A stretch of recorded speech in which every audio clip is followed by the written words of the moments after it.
यो तपाईले देखिरहनु भएको दृश्य ग्रेट वालको हो। हजुर, ग्रेट वाल भनेर चिनिने गुल्मीको धुर्कोट गाउँपालिकाले बनाएको ऐतिहासिक धुर्कोट कोट क्षेत्र पूर्वाधार निर्माण तथा बुढीकोट पर्यटकीय क्षेत्र पैदल मार्ग हो। यो गुल्मीको धुर्कोट गाउँपालिकाको वडा नम्बर 6 रजस्थल गुल्मीमा पर्छ।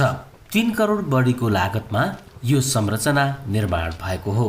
करिब 1100 मिटर लामो यो संरचना चाइनाको ग्रेट वालको झल्को दिने खालको रहेको स्थानीयहरूले बताएका छन्। यहाँ पछिल्लो समयमा स्थानीय पर्यटकहरूको उल्लेख्य रूपमा आगमन बढेको छ। हालै मात्रै निर्माण सम्पन्न भई यो योजना सार्वजनिक भएको छ। यसमा प्रयोग गरिएका ढुङ्गा धुर्कोट गाउँपालिकालाई चिनाउने ढुङ्गाहरू पनि हुन्। के थिएन, भिड थियो, डाँडो थियो। उहाँ सिद्धको मन्दिर छ माथि, त्यही सिद्ध मन्दिरमा जानलाई यो बाटो लगेका हुन्। उहाँसम्म जाने हो, त्यसैका लागि हो यो वाल बनाएको। यो शिवलिङ्ग मन्दिर त पछाडि बनाए, तर यो वाल उहाँ सिद्धको मन्दिरमा लाने हो।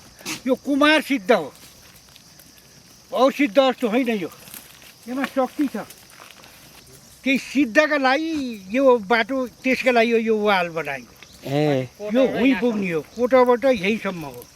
कस्तो मान्नु भएको छ तपाईँहरूले बनाएको? बनाएको त राम्रो, चाँडै जन्मिएछ।